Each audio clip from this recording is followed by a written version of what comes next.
Welcome everyone. We're delighted to bring you this session featuring 3 expert presentations focused on how DNA is used by law enforcement and crime labs to solve crime. At the end of each session, there will be an opportunity for each speaker to take some of your questions, so please be sure to submit them in the Q&A box. As a reminder, this session offers free continuing education credits. Click on the Continuing Education Credits tab located in the top right corner of the presentation window and follow the process to obtain your credits. For a complete biography on our speaker, please visit the tab at the top of your screen. It's my pleasure to introduce to you Dr. Sander Kneppels from Netherlands Forensic Institute, who will be chairing this session.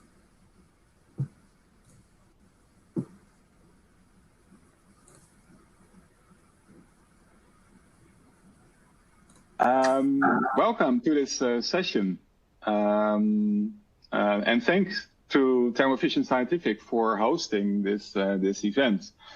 Of course, we would have liked to be present at an actual meeting, but probably, as for most of you, we are all living and working at home at the moment. So what you see in the background is my home. But we have found very resourceful ways to come together and having this online session. And that also helps us because by doing it online, we have the opportunity to have more people at the meeting itself. So today we have 3 presentations, as Louise already said, and that covers the wide variety of doing the DNA forensic DNA profiling, covering the rapid systems, but also the conventional way of doing STR genotyping, and the newest technologies like MPS. So please feel free to ask your questions in the session, and hopefully we have enough time by the end of this session to answer most of them. The first presentation will be given by Marta Diepenburg. Marta is a postdoc, and she's been working since 2018 in the Institute of Legal Medicine at the University of Munich in Germany. Before that, she worked quite some time in Poland, working on the DVI project to identify World War victims. Currently, she focuses on the new techniques like MPS to use for STR and SNP typing. And of course, many of us use these techniques already for the most challenging samples in the lab. And this is also what she is doing currently in Germany. The title of her presentation is Solving the Unsolvable, the Molecular Identity Kit Validation of a custom-made ion amplistack panel, combining ancestry but also phenotypical markers. So, Marta, the floor is yours. Thanks for the introduction and welcome everyone. I'm very happy to once again have a chance to present our work at KIDS, and I'm very excited that we can have this meeting as planned, just in a virtual form. So today, during my talk, I'll try to answer a question if we can solve the unsolvable with a SNP panel that combines ancestry and phenotype markers. So first, I would like to refer to a paper that was published in the end of last year that summarizes the current state of phenotyping in Europe. So for those who are interested in the topic, this paper walks you through all of the available commercial and non-commercial solutions for phenotype and ancestry predictions. And what is really important, it also explains the legal situation in Europe because it varies between the countries. From those where phenotyping is forbidden or not specifically regulated, to those that already implemented new legislations and now allow to use phenotyping in practice. So one of them is Germany, where such a change happened in the end of 2019. And now a forensic specialist can be asked to analyze casework for phenotype and biological age of an unknown individual who contributed to the trace. And we have a special situation in a federal state of Bavaria, where my institute is located, where such a law exists already since mid-2018 in an expanded form, because it also allows for ancestry predictions, but the typing can be done only in special cases, for example, to avoid serious danger. So in our institute, since the end of 2018, we are looking closer how introducing MPS would change our routine work. And with the platform that we have, observing the changing legal situation and minding the available commercial solutions, we decided to go for all-in-one phenotyping kit. So together with Thermo Fisher and the White Glove team, we designed an ION-AMP-seq SNP panel. The final version includes 196 targets that cover 202 autosomal hotspots that are associated with ancestry and phenotype, and the mean length of the amplicons is around 80 base pair. Additionally, we also added some Y chromosomal markers in the final number of 120. They are covered by 130 targets, and the main length is around 200 base pair. And they cover 20 major haplogroups from the ISOC-Y phylogeny, and additionally, we have 100 subhaplogroups for possibly better phylogenetic resolution. So to sum up, those 41 markers we see here, they built a panel known as high-risk plex S that allows us for eye, hair, and skin color predictions. The rest of the autosomal SNPs are known as Precision ID Ancestry Panel for the ancestry predictions. And as already mentioned, we also have the Y SNPs to understand better the main lineage. So to test our panel, we performed sensitivity study for which we selected a known male sample that we diluted from 1 nanogram to 7 picogram and amplified it in triplicate. The libraries were done manually according to guidelines for custom ION-AMP-seq panel. The rest of the workflow was done by ION Chef, and the samples were sequenced on ION S5 with 530 chips. And this is the workflow we use generally for all of the rest of the samples. So all of the results were reviewed in Converge, but the ancestry and the phenotype markers were analyzed separately because the software cannot perform phenotype predictions. So we used it to export the genotypes, and then we translated them in Excel to get the input that is required by high-risk plex as web tool. So here are the results of the phenotype predictions based on the consensus genotypes consisting of between 40 to 24 SNPs at 7 picogram, showing a decreased accuracy starting with 62 picogram. In case of eye and skin color, all of the inputs had the same prediction, namely blue eyes and pale to intermediate skin, and this was in concordance with the actual phenotype of the individual. And for the hair color, all except one samples had light blonde predicted. One sample at 31 picogram had the prediction for brown color, and this was caused by the fact that we had in one SNP wrong alleles code that passed the thresholds for coverage and heterozygotic balance. The actual color of the hair was blonde, dark blonde, but we know that the individual was light blonde as a child. So for the final interference of ancestry, we first calculated that mixture, and they were predicted in Converge. So the software uses a data set that includes genotype frequencies and population data for 145 SNPs out of 165. And the method that Converge is using is called Bootstrapping Methods. So a random set of sequence SNPs is analyzed multiple times, and an average results of all of those replications is presented in the end. The admixture is presented as a percentage of each population with a corresponding likelihood, and we have 7 populations included in Converge, which is Europe, Southwest Asia, South Asia, East Asia, Africa, America, and Oceania. So here you can see the ancestry predictions. The number of SNPs used was between 144 and 107 at 103 at 7 picogram. So the predictions were correct for all of the inputs, suggesting European origin. We also use the same SNP set, and we ran the estimations in Snipper. They were also all predicted as European. And in fact, our sample came from Germany. To enhance the ancestry predictions, we also calculated population likelihoods using frog. And we decided for the lately published standalone version that allows to analyze multiple genomes at once. Our SNP set was tested on 96 populations, and the highest likelihood that we got calculated was Irish, mixed Europeans, and Danes. As mentioned, our sample was German, but Germans are not included in a database. So for the last part, the Y chromosome, for the haplogroup prediction, it was the same down to 31 picogram, and this was the most derived SNP within the panel. And below that, we only had the major R haplogroup prediction.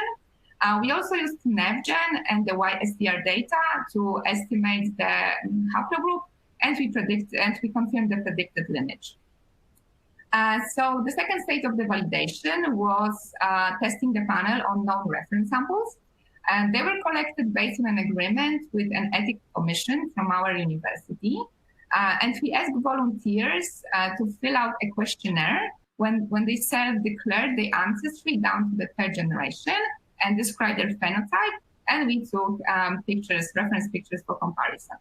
So for this study, we collected and used 124 samples from Europe. 84 of them were from Germany.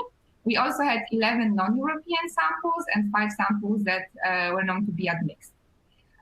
So here the outcome of the phenotype predictions for all 140 samples done using the guidelines for Harris-Plex S.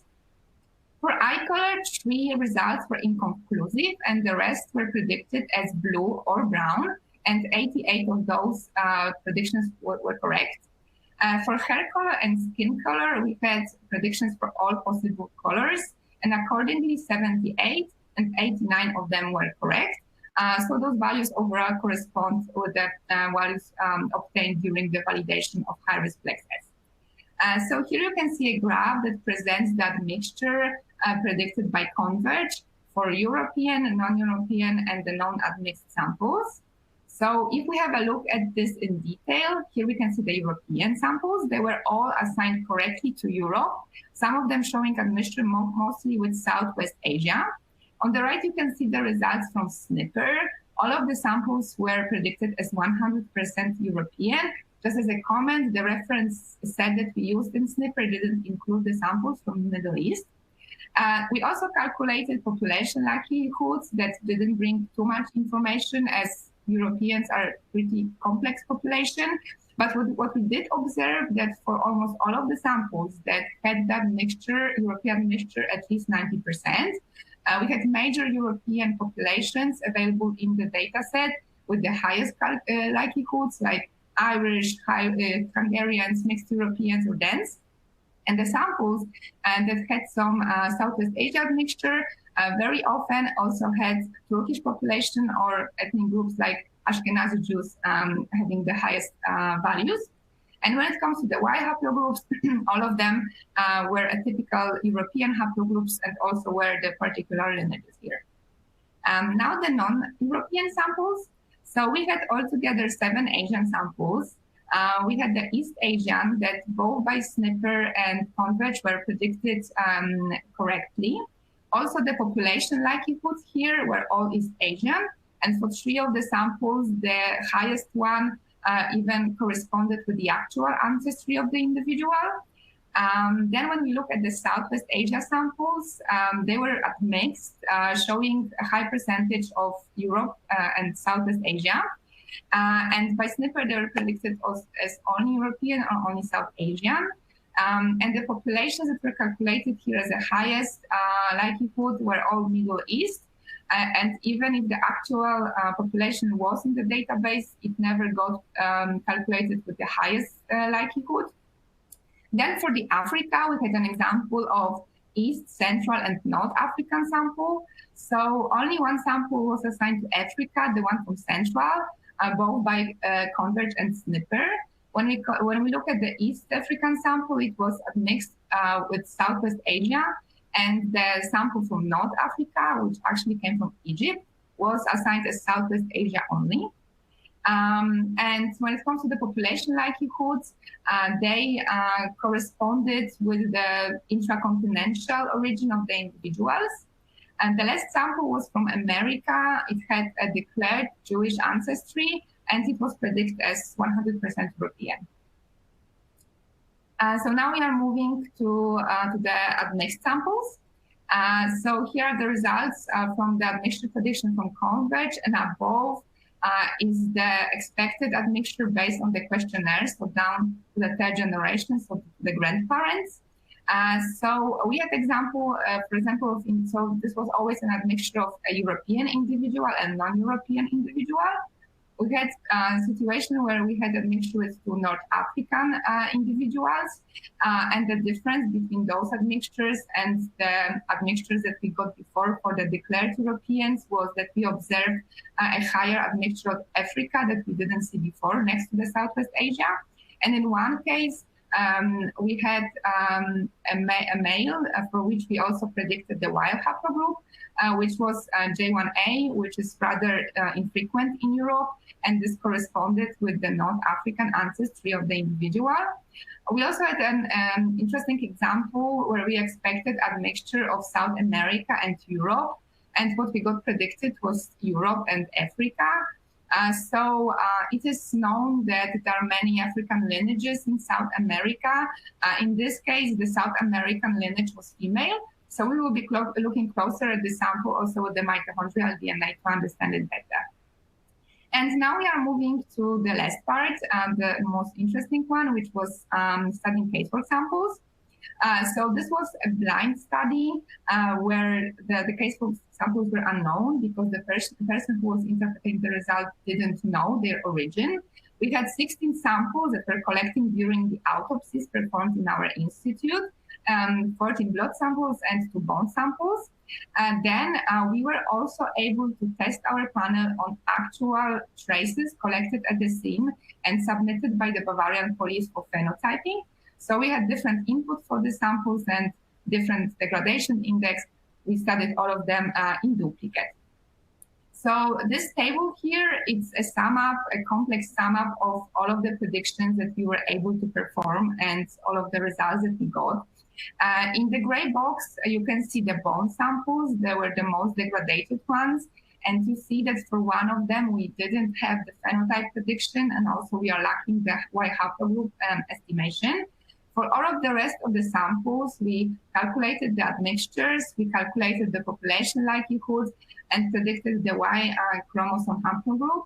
And additionally, what is on the slide, but unfortunately, I don't have time to go into details, is the mitochondrial haplogroup that we also predicted based on the control region that we are allowed legally to sequence for those kind of cases.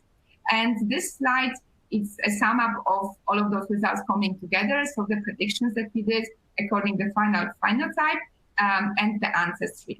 So first, the concordance with the reference data when it comes to the phenotype. In the green box, you can see all of the phenotypes that were actually correct because we had the reference data coming from the autopsy. For the rest of the samples, the data was lacking because the bodies were too decayed or skeletonized. And when it comes to the ancestry, the information provided by the police was a place of birth of those individuals. And based on this, all of the predictions were correct, except of one. For the individual that we predicted to be European, both based on autosomal markers and haploid markers, as a place of birth had stated Brazil. And now the really last part of the study, which was testing those actual traces. So in the end of last year, we got our first case for phenotyping from the Bavarian police. But back then our panel was still being validated. So the samples were also sent to Innsbruck, which was running Visage panel on it. So we had 2 traces from the scene. These are the results from the first trace, and these are the results from the second trace. Based on the STR, we expected to have the same contributor to both of them, and we got exactly the same predictions for both traces. And what is the most important for us, also those results for the ancestry and for the phenotype were concordant with the results from Visage. So can we solve the unsolvable? I think that this is a very complex question that still needs some time to be answered, but each study in the field of phenotyping brings us closer. And what we learned from our research is that when we combine all of those predictions together, if they can really shed light on unknown individual, very important and informative are the haploid markers, also the ones that we added into our panels of the Y-SNPs. We definitely think that we need more samples to study in the future to understand admixtures even better. And we already plan to use the gathered and sequenced genotypes to provide the missing frequency data for German population. Thank you very much. In the end, I would like to acknowledge everyone who helped with this research because, of course, lots of people help with it. Thanks to GMI, especially Walter Passon, who discussed with us the concordancy on the results that we got. Thanks for Timo Fischer, who are really, really helpful with designing and going through all of the details with the custom panel. And definitely my team, without whom I would not get those results today. So thank you very much.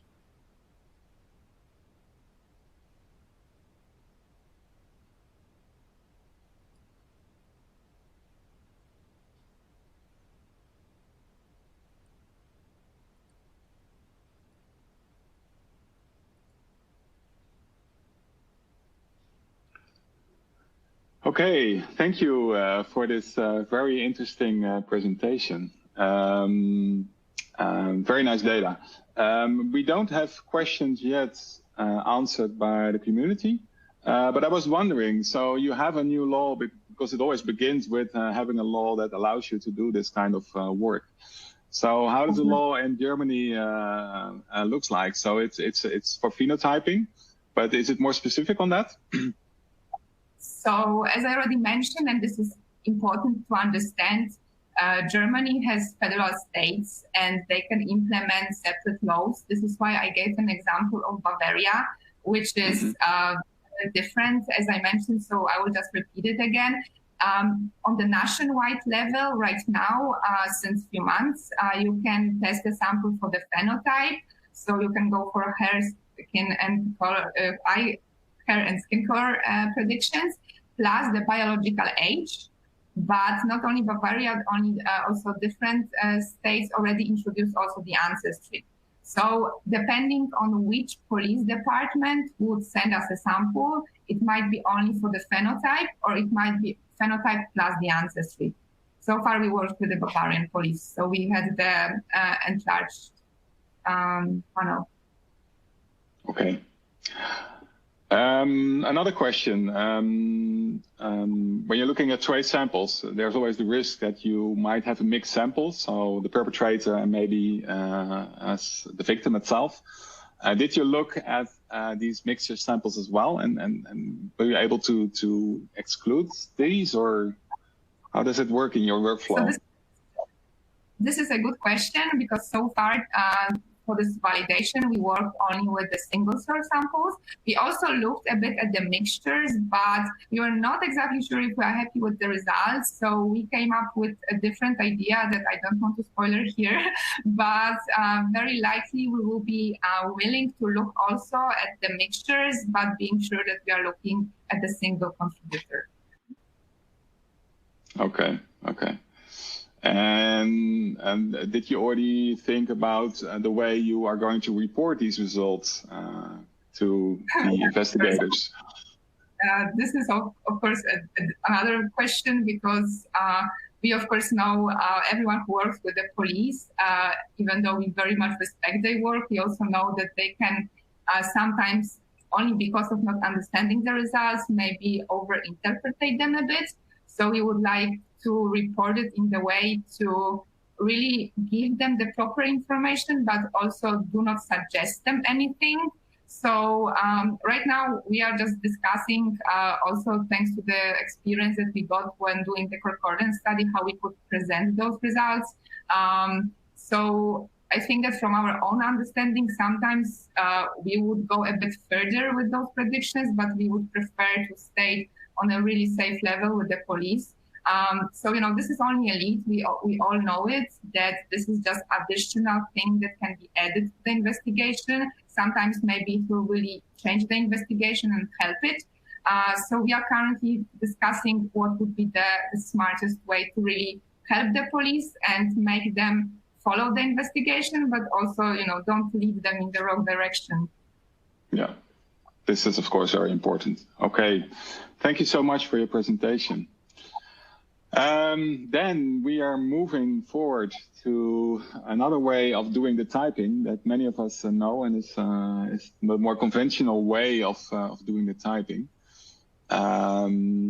And the exciting news, I think, is that we now have another family member of the sequencers that can be used for conventional typing doing the fragment analysis. So I would like to introduce Carla Bini, who works at the Department of Experimental Diagnostic and Specialty Medicine of the University of Bologna in the beautiful city of Bologna. And Carla has a very broad interest in molecular genetics as a general, but also forensic sciences, kinship analysis, human identification, X and Y population studies, doing work on mitochondrial DNA, and also has an interest in forensic pharmacogenetics. Currently, she works as an adjunct professor and a DNA forensic analyst. And the title of her talk is When New Technology Meets Small Realities, Implementation of the Applied Biosystem Sex Studio, HID Genetic Analyzer in a Forensic Laboratory. Carla, the floor is yours. Hi, hello. Good afternoon to everybody. Thanks, Sander, for your kind introduction. And thanks to Thermo Fisher Scientific for inviting me to share with all of you our recent experience with the new Sex Studio HID genetic analyzer in the Forensic Genetics Laboratory of the University of Bologna.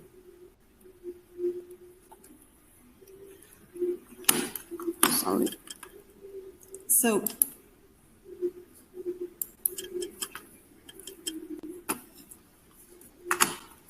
sorry, I have some problem with slides. I don't know why. Okay.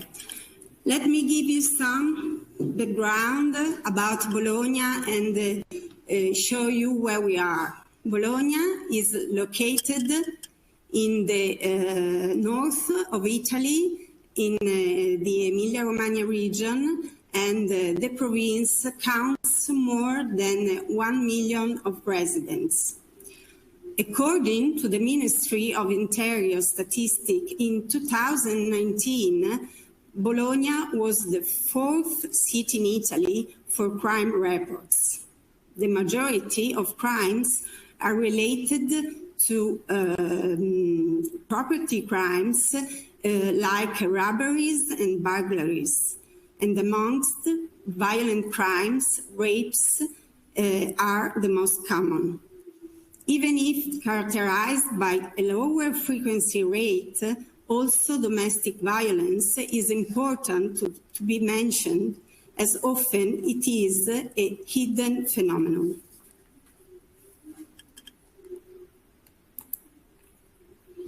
Bologna is pleased to host the oldest university of the Western world from 1088. And the Forensic Genetics Laboratory is part of the Legal Medicine Unit, together with the Forensic Toxicology Laboratory and the Medical Examiner and Forensic Pathologist teams, as well as the Bioethics section dealing with the progress in scientific research and the technological application of life.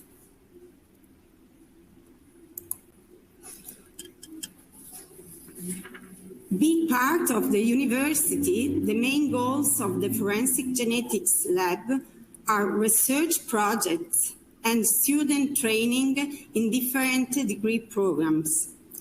Currently, the principal research area covers the body fluid identification by RNA profiling approach and methylation detection, the influence of surfaces and contaminants on DNA typing, the touch DNA and its transfer, the analysis of the genetic polymorphism in drug response and toxicity, and STR's allele frequencies determination in human population studies.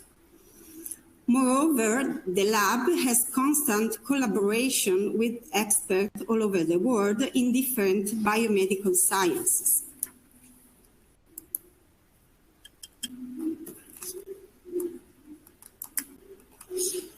The DNA forensic lab activity started in the early 1990s, and today our team involves a small number of forensic experts and fully trained DNA analysts. The same situation affects many Italian small university laboratories. The type of evidence samples analyzed range from all biological fluids to human remains, as well as tissues. The DNA technology has been applied not only to resolve cases of paternity and kinship controversies, but also for individual identification in several criminal cases and for species identification. The request to perform DNA analysis come from both judicial authority and or private customers and cover all kinds of forensic genetics application. As a small lab, we do not have a huge number of casework, but we do collaborate with the judicial authority thanks to the trust relationship built during the past years and for our fast and rapid workaround time. Constant partnership with the law enforcement, police forces and prosecutors' offices characterized our activity. Moreover, the Forensic Genetics Laboratory of Bologna is part of the GEFI group, the Italian-speaking working group of the International Society of Forensic Genetics.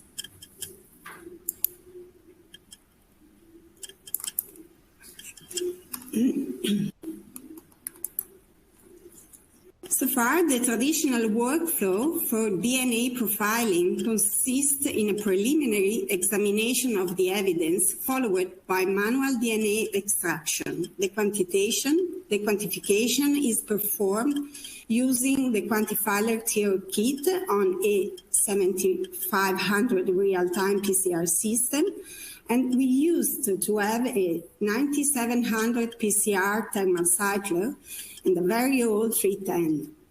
Each step, represented here, is performed in separated and dedicated rooms. We have an average of more than 3,000 samples per year run on the platform. Even if the lab equipment has always been under continuous maintenance, an update was mandatory in view of the laboratory accreditation and due to the discontinuation of the old platforms. For us, this was a challenge because the main source of funding is the forensic service for public and private customers. For this reason, we were aware that we could not trust on institutional or government funds. In fact, it is well known about the worldwide crisis of forensic sciences for lack of resources and a dearth of financial funding. In this situation, the task from companies and foundations which promote calls for research projects focused on social utility and local security is essential for small reality as ours. On this way, the first step was to replace the discontinued thermal cycle with the new applied biosystem Verity.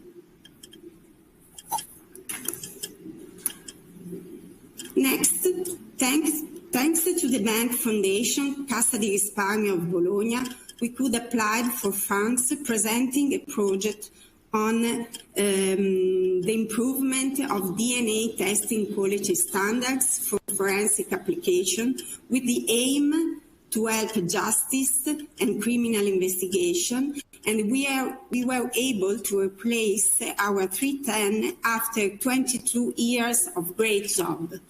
We were among the first in Italy to have the first capillary electrophoresis platform back in 1997, and now we are pleased to be the first Italian laboratory to get the new 6 Studio genetic analyzer for human identification. Compared to the old instrument, the 6 Studio HID fits perfectly with our needs and has many facilities and advantages. As you can imagine, the change has been amazing for us, especially for that concerning the maintenance and resolution. Here I show you some new appealing features of the 6 Studios. The first is the cartridge that has 4 capillaries for a total of 1,000 injections in a lifespan of 6 months. This allows us the flexibility that we need without wasting reagent, especially because the lab has a variable sample process rate. When with the slide-in and all-in cartridge containing array, capillaries, polymer, and buffer, there is a reduced setup and maintenance times, allowing a more efficient turnaround time. To give you a practical example, during the lockdown, the instrument was stopped for 2 months. And when the laboratory activity got back, just a PDS refresh was sufficient to put the instrument back up and running. This is very, very easy to perform. The only manual care is the replacement of the cathode buffer vial every 15 days and checking that the buffer volume has not dropped below the limit. Moreover, you have the possibility to combine fragment and sequence analysis in the same run, but at the moment, not sequence and the HID fragment analysis, not yet. The higher throughput and the easy and fast instrument setup contribute to increase the productivity of the lab. Last but not the least, the competitive price was in line with our budget resources limited to a small laboratory. One more feature is the possibility to monitor data in real time from any mobile devices by Thermo Fisher Cloud tool, but unfortunately right now is forbidden for us due to the university privacy rules. We had installation and training of 6 Studio HID at the end of November 2019, and in December we started with the activity on the instrument. But unfortunately, we ran a limited number of samples during the past month, and we had to stop our internal validation due to the pandemic lockdown. Therefore, we don't have a great experience of all tools the system provides. So far, we have been conducting concordance studies for both HID, STR, and sequence analysis, and we also run the GetNA proficiency test in duplicate using both Identifier Plus and Global Filer kits. Moreover, since the 6 Studio enables us to have the 6-die capability, we are introducing in our routine work the new Global Filer IQC STR kit, optimized for case or samples. and we hope to complete its internal validation as soon as possible. Now I want to show you some examples of analysis on 6-Studio HID. The main improved effect between the two capillary electrophoresis instrument is a definitely increased resolution, especially more evident for sequence analysis, as you can see in this example from a mitochondrial DNA sequence of the same sample. This improvement is due to the polymer POP1, which has greater resolving power compared to POP4. This higher resolution ability potentially could resolve peaks intrinsic to the amplification. But as you can see in this example of complex mixed profile run on 6-Studio HID, the algorithm introduced in the data collection software version 1.2 helps keeping the resolution similar to the traditional one, avoiding the call of peaks in the -1 and +1 position. In this slide, I show you an example of concordance study using Identifier Plus Kit on both 310 and 6-Studio platforms. As you can see, the DNA sizing and data quality are comparable between the two instruments. But the quality system included in GMapper IDX version 1.6 is a very new useful feature for us. Used to GMapper version 3.2, and the colored headers indicating if the loci meet the analysis requirements help us to streamline the result interpretation. So I have no more time to show you more examples, but I'd like to show what's going on. The first step, of course, is the conclusion of the internal validation with different kits, including Wi-Fi Plus with 27 loci. And then we would to set up SNPs analysis on the new 6-Studio for forensic pharmacogenetics and Y and mitochondrial DNA genetic markers application. Then we also decided to upgrade the instrument for real-time PCR, replacing the one currently present with the new QuantStudio system. More, investing in the IT infrastructure is one of the most challenging tasks facing the probabilistic genotyping software. One of the main goals is to increase the DNA team, raising awareness of the institution on the forensic science impact on the society. And finally, to move towards the automation of the nucleic acid extraction will make the lab workflow more efficient. I would like to thank my lab director, the Carisbo Foundation, all the forensic group of the legal medicine unit, the staff of Thermo Fisher Scientific, especially Laura Riccardi for technical support, and of course, all of you for your attention. Thank you. Okay, thank you, Carla, for this very nice presentation. And it's good to see that we also have these kind of equipments to be able to service the smaller lab as the one yours is. And comparing it to the 310 brings back memories, not only for me, but also one of the people in the audience has 22 years of experience with the 310. That's amazing. It's a great, it is because it's still in the lab and it's working very better. But it's not possible to go on with this instrument. So you're using both sequencing methods and fragment analysis on the new system. Is it easy to swap between the two applications? Yes, you can do in the same run module. There is the possibility to run both fragment analysis and sequences, but not for, at the moment, for HID fragment analysis.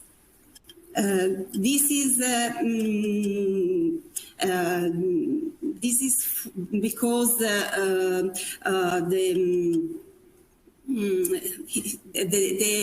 support of Thermo Fisher Scientific knows very well the chemistry of their kits, and so they cannot. You can do in the future for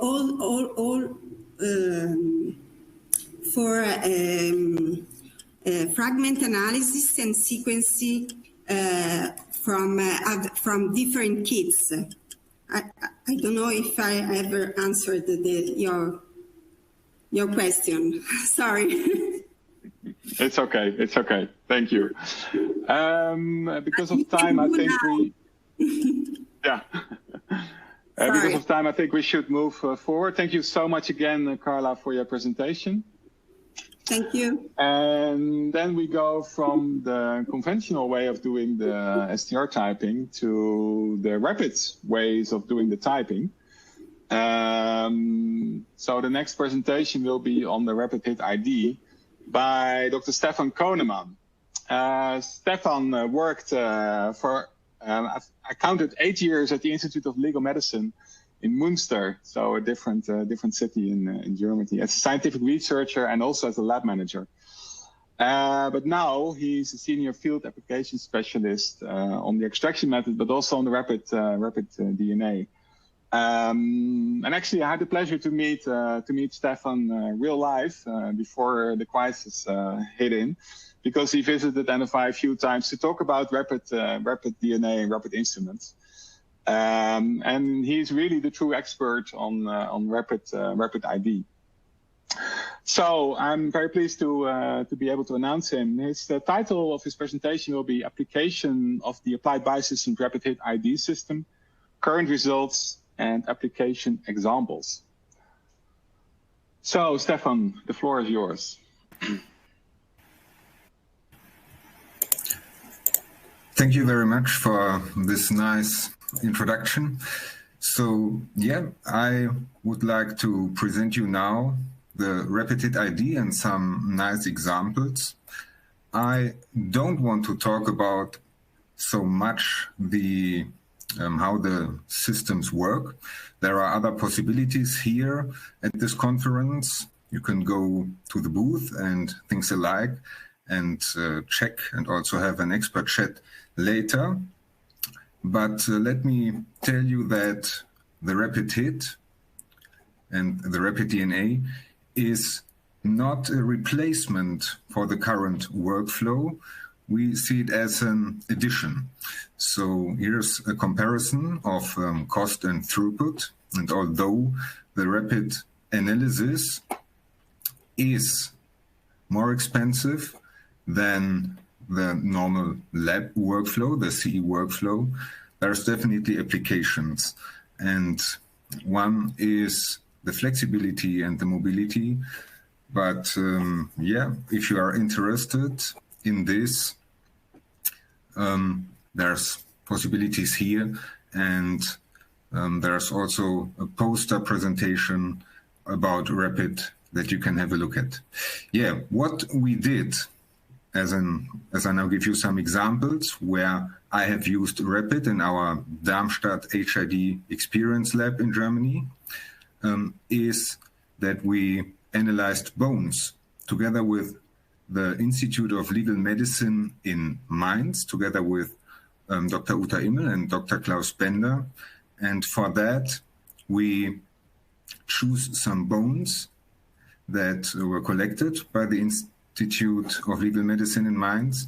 And we used a steel drill, 6mm steel drill, and drilled into the bone to have some material for the rapid DNA analysis. I can show you here. Here's an example of such a drill.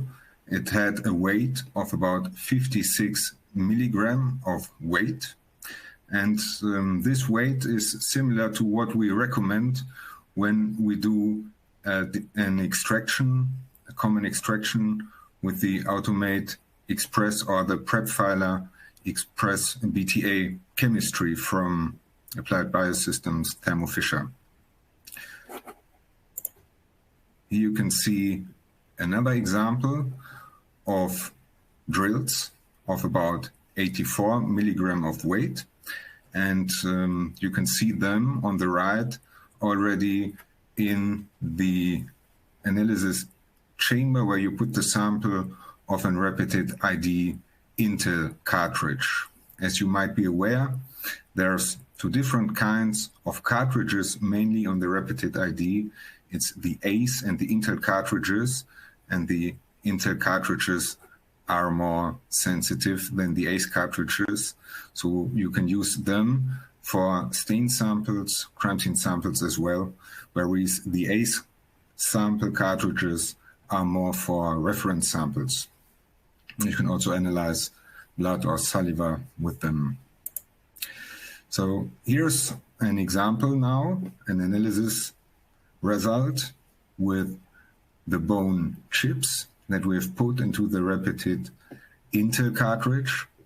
And yeah, it's a good profile. Of course, with the Intel cartridges, is good when an expert also has a look at the results. But yeah, is quite nice, good result.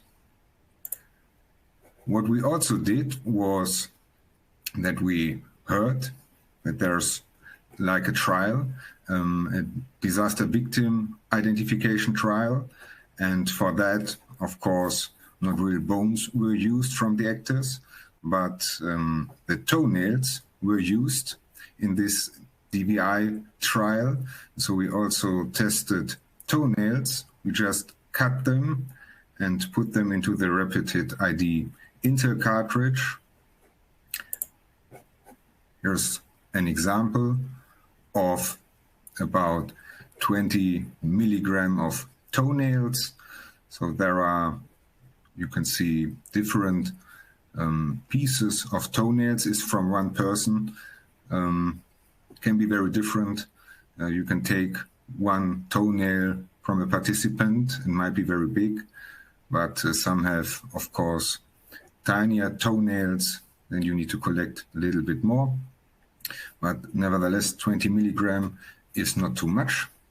And also these gave a good profile for comparison and for later using these results for identification, possibly. What I think is very interesting is that you can reuse the samples that you have put into the Rapid ID Intel cartridges. And what I did was that I used the GetNap samples for this. Some of you might be aware about GetNap, but for those who are not aware about GetNap, I can say that GetNap sends out 3 reference samples and 4 stain samples 2 times each year, where the participants have to find the correct allele calls for these reference and stain samples. And if they do this correctly, they will get a certificate, and more than 200 labs all over Europe participated.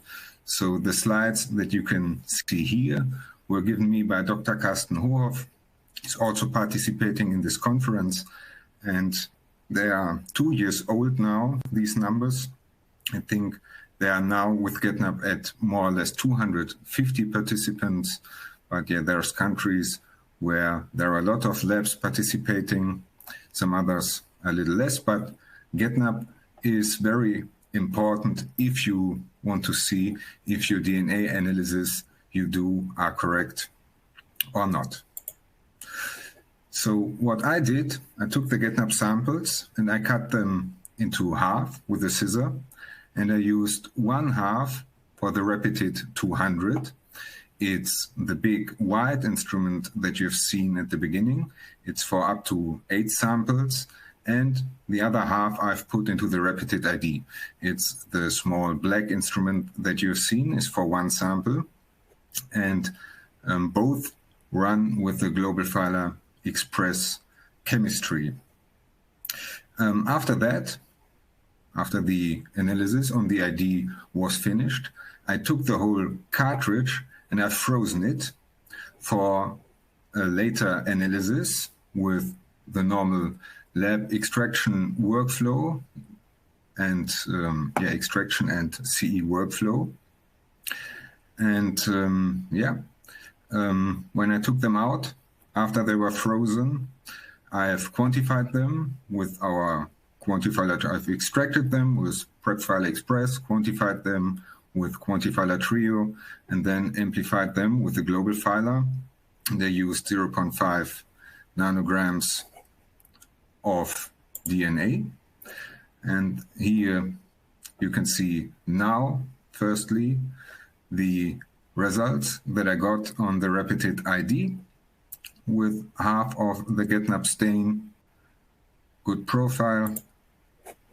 And here's a result from the Rapid 200, also quite nice profile.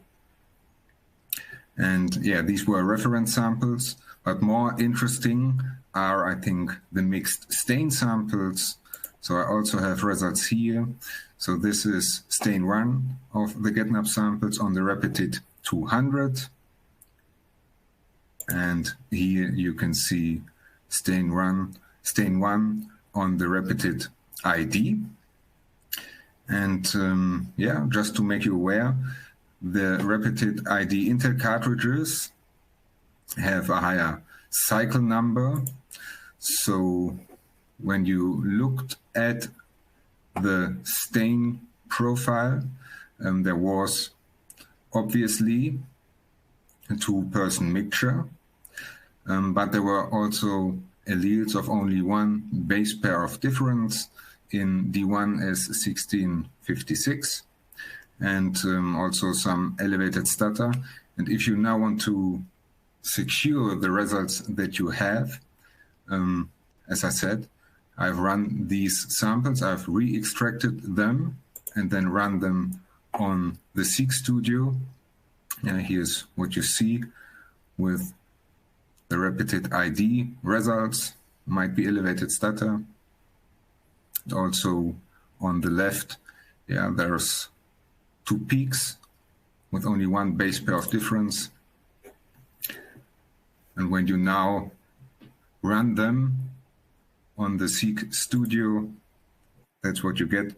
The Seq Studio results amplified with the Global Filer chemistry, and there's some quite nice results as well. And so you can confirm the results that you had on the ID and together with the results that you have on the Seq Studio.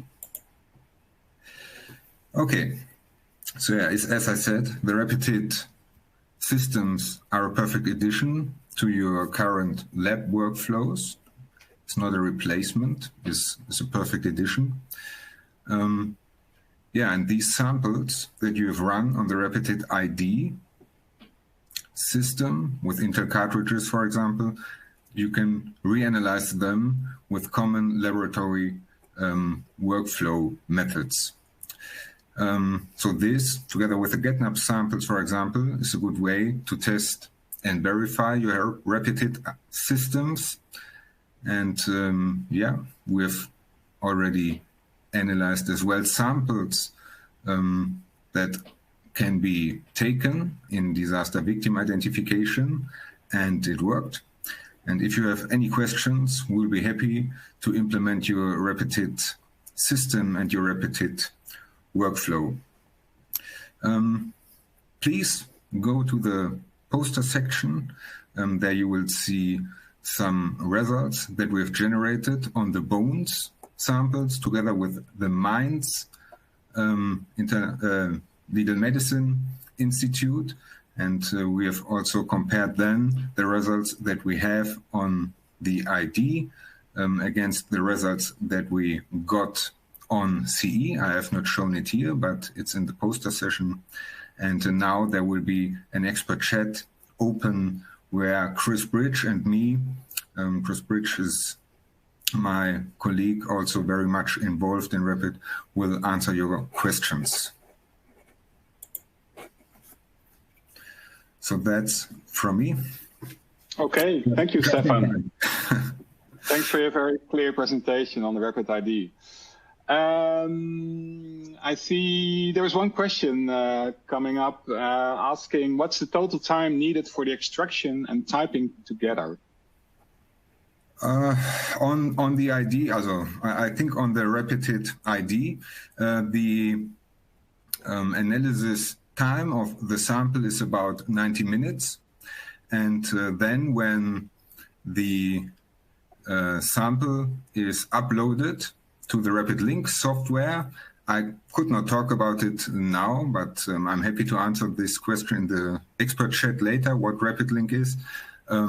Yeah, you can have immediately the result, right? So if you are behind it, does not take much longer than 90 minutes, then you also have the analysis profile. And on the Rapid 200, it takes about 2 hours until you get the samples analyzed. And then, of course, when they are uploaded to Rapid Link, you can have immediately the electrophoregram, the profile. Yeah. Okay. Another question is, would a reanalysis from a rapid hit cartridge extracted material in a classical workflow work if the input material concentration is too low for the rapid hit? For the rapid, yeah, I think, yeah, as I understand, so you have no result on the rapid hit ID, for example, because the sample input was too low. There were not enough cells.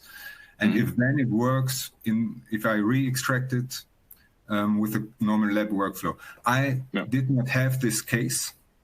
I have not tested it, but I could imagine, yes, that although there was possibly no result on the rapid hit ID, that when you re-extract the sample, that there could still be a profile.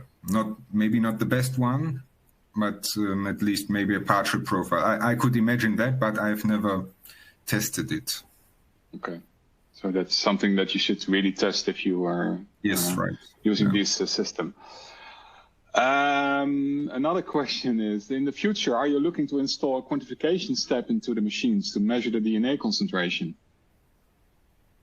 I'm not aware of this, but yeah, it's not it's not how this system is intended for.